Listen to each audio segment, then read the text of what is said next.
Hello, lovely people of the internet. I hope everybody is having a good day. I'm Red June. I'm a person. You can refer to me by whatever pronouns you feel most comfortable using.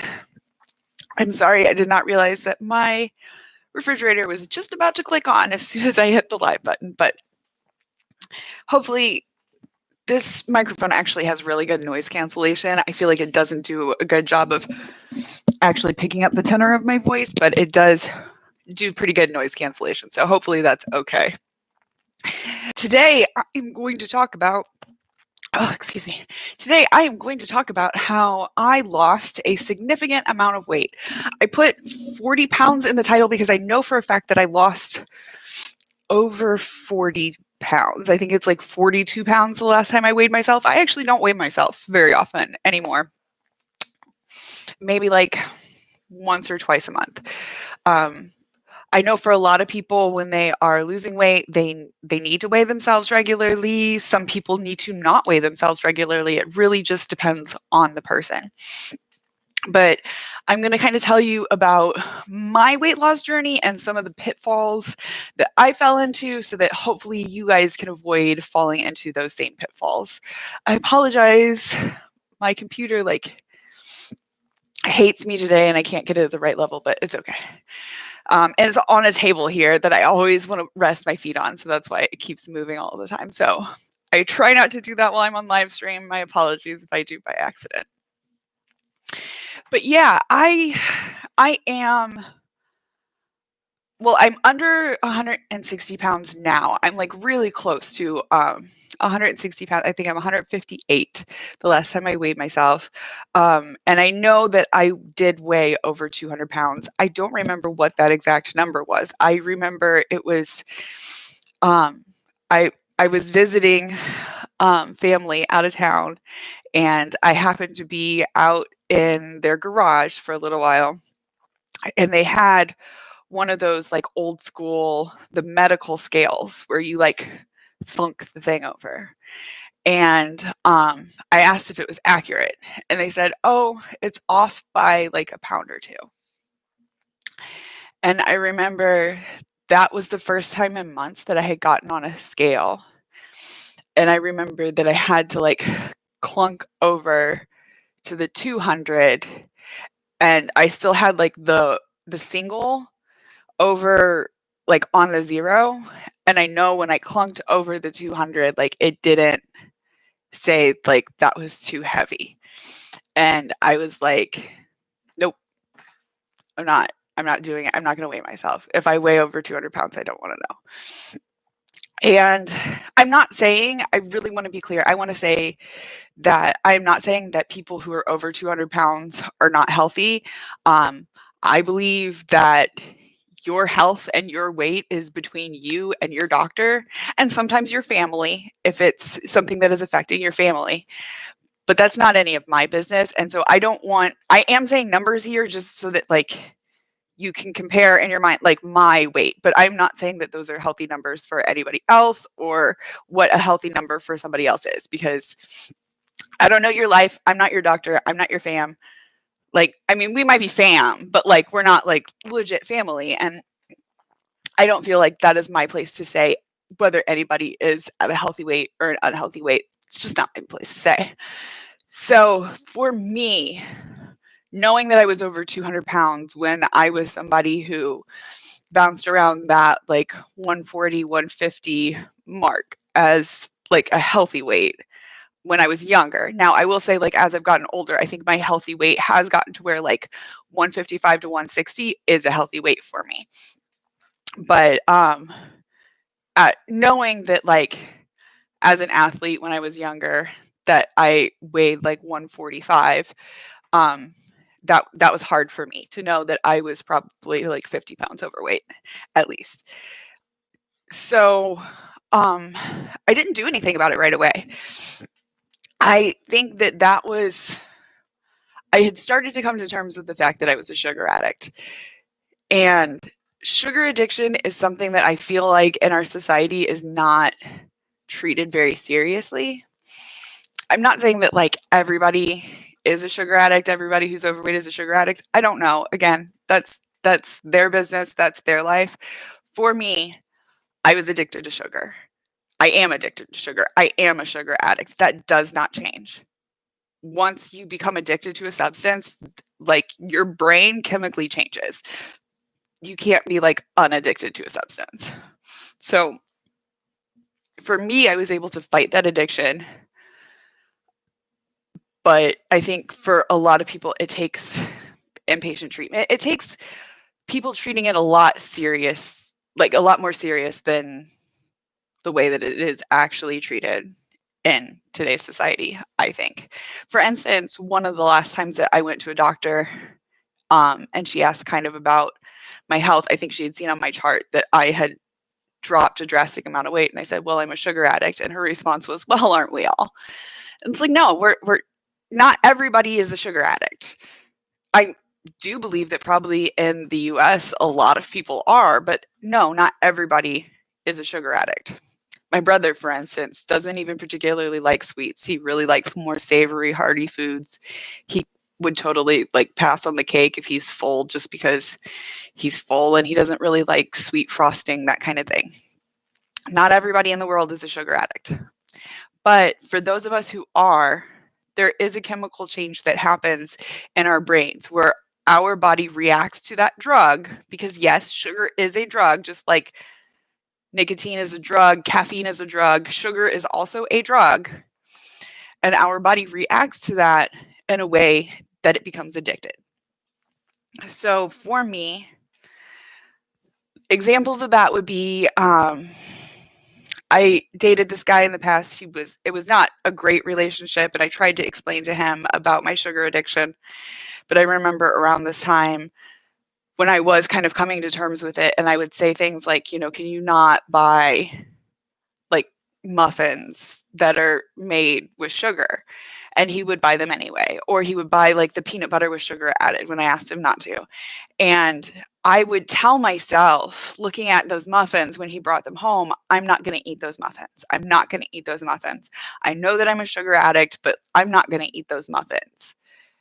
And I would still end up eating the muffins. And it's not that I like didn't make a choice, but it was like my brain chemistry validated that choice.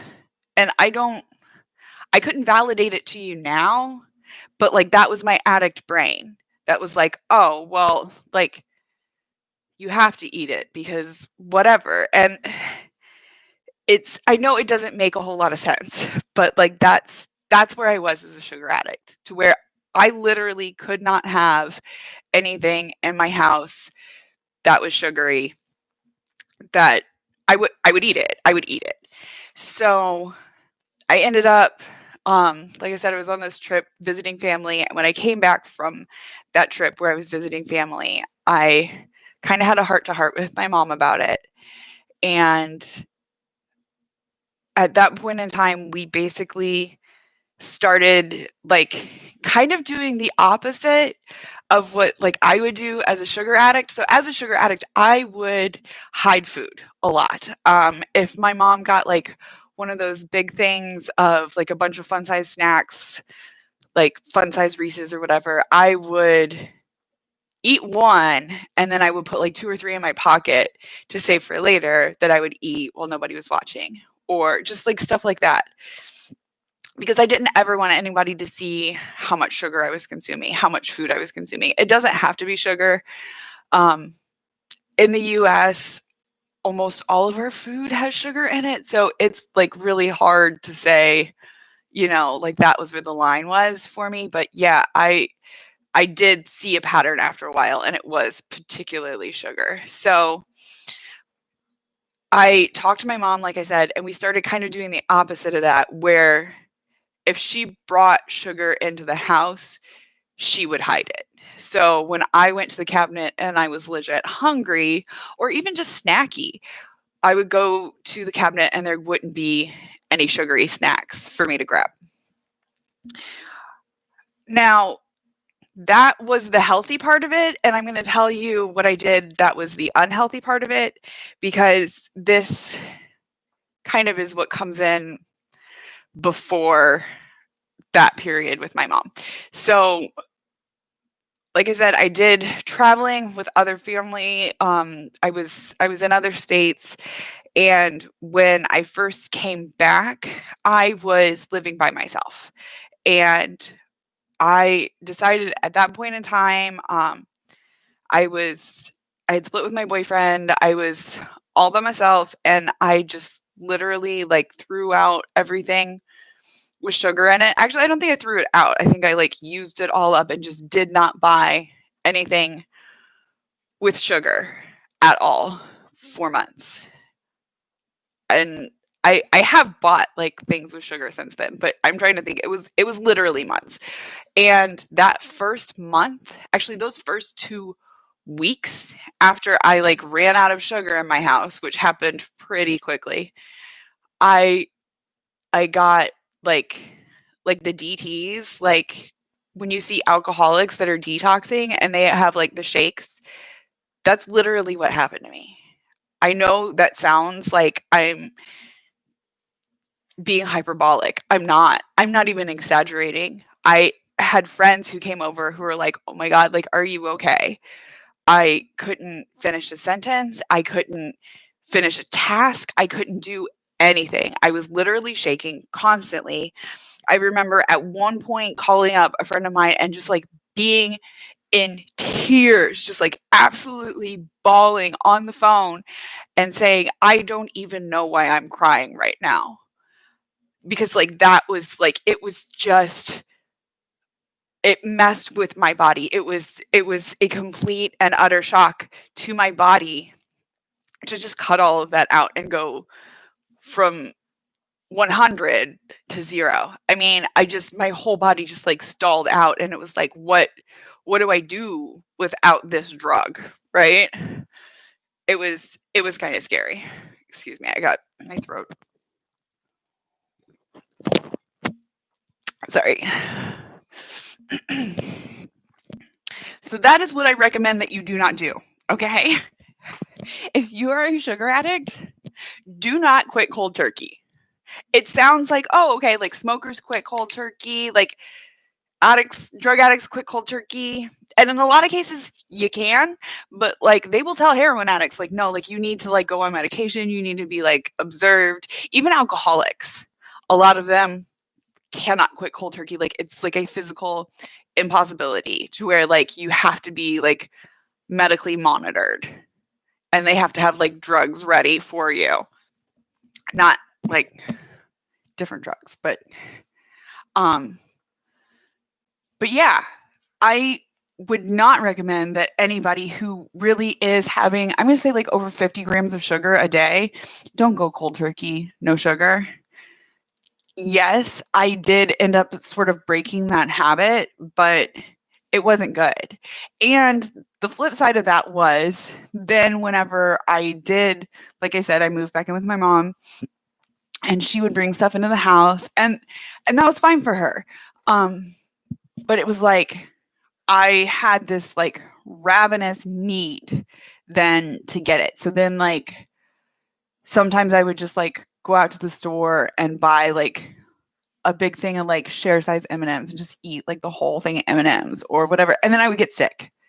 Literally, I would get sick. I would have like I'm not going to call them migraine headaches because I do have migraine headaches that are like worse than this, where it's like literally it lasts 3 days and like there's nothing that you can do to like make it better. And I take migraine medicine for it, and that sometimes makes it better. I would say that usually makes it better as long as I get it fast enough. This was where my migraine medicine would help, but it was not quite on that same level of like if you get hormonal migraines, you know what I mean, where it's like, oh my god, like you a dark room with zero sound isn't enough. Like it's like it hurts to like move your eyes. It hurts to like think. Migraines are terrible, and so I'm not going to say like, oh, this is the same as a migraine. This was a terrible, terrible, terrible headache that is on the level of people who don't get migraines, what they think a migraine is like. Okay, I'll just say that. But I got these terrible, terrible headaches. I got shakes. When I would like eat sugar again, I like it wasn't the same as like the DT shakes, but it was like I couldn't sit still. I just had like all this like nervous energy. And pretty much just artificial sugar still does that to me. It does give me still a headache. It does still make me a little bit like sick. Oh, it makes me like sick to my stomach is like probably the main thing. Is like if I eat sugar, I know that I'm gonna have a tummy ache afterwards. Um, my recommendation would be like to slowly taper down. I think because I did when you like just go cold turkey like that, like you're gonna have like where you basically relapse. And I did several times like relapse. I didn't gain back weight. Well, I did probably gain back some weight. I didn't, but that wasn't necessarily like so much the issue as just like my body would like go all to heck. And I didn't realize before this started like how much my body had already gone to heck because it happens so gradually that when you like go off of it and it's like there's I like I said the first 2 weeks were crazy and then after about a month it was like this fog lifted that I like didn't even realize that I had been living in that fog for years and it's like this sugar fog. So like I said, I relapsed and I had issues where I would just like go on benders and just eat M&Ms for an entire day and I would feel like crap. And then I would try to go back from it and again try to go cold turkey and it was really hard. And if you if you eat like less than 20 grams of sugar a day, I don't think that that would be a dangerous thing for you to do. If you eat less than 20 grams of sugar a day, though, I don't think you're probably a sugar addict, really, is what I'm kind of getting at. But for me, I wish that I would have had more medical supervision. I wish I would have like kept my doctor in check and had like more of like a regimented amount of sugar where I just like gradually step down because just cold turkeying it was it led to relapse. It led to just not a great situation for me. Now, I was eventually able to cut back on the relapse and get back to where I was doing mostly no sugar. And what I will say is that like 2020 kind of has helped me out a little bit in that now it's really easy for me to continue doing something that I started before lockdown, which was I buy myself like one treat each time I go to the grocery store. And that's usually like a weekly trip to the grocery store, which means that I will have 2 days of treat because I'm a sugar addict. It's not like I can make that last 7 days. It'll last 2 days, sometimes three if I can be really good. And that's what I get. And I will typically eat it at night because again, I'm a sugar addict, so that's like kind of just scheduling for me. But then I basically get a headache and a tummy ache and then I go to bed. And usually I feel better by the morning. Sometimes I have like a little bit of a morning fog, but for me it's easier to sort of like keep it in check by having like one treat per week instead of just like 100% cold turkeying it and then like previously just having relapse after relapse. So is my solution that I'm living with great right now? No. But is it livable? Yeah, it is. And like I said, especially with lockdown and everything, actually right now my mom does the grocery trips and it's just like one grocery trip per week because those of you who don't know, we live with sensitive people who have like basically no immune system. So we really can't even go into the grocery store at all right now. So we just do one grocery pickup per week. And yeah, that's what we got. So yeah, I don't have like necessarily recommendations. Like I said, I would step down gradually if I was to do it now, but in the future, I don't know. I for myself, I would like to eventually cut back to where like I'm maybe having like a single serving treat for myself. each week, maybe. I don't know. Or something that I did for a while was actually I still do it to an extent is I switched from doing like creamer in my coffee to I was doing like the sugary creamer for a while, and that was my it had to be like in my coffee. It was the only sugar I got. So this is like showing having sound settings, and I've been on here for 20 minutes. So I hope there aren't sound settings, or sound setting issues, but we'll see. If there are, I guess I'll probably be talking about those again later. I don't know. But thank you for sticking with me for 20 minutes. I try not to make these that much longer than 20 minutes, but I'm going to jump off for now. And if there are any questions about this, please ask them down in the comments. I'm happy to answer questions and happy to kind of talk about my journey. All right. Thanks, guys.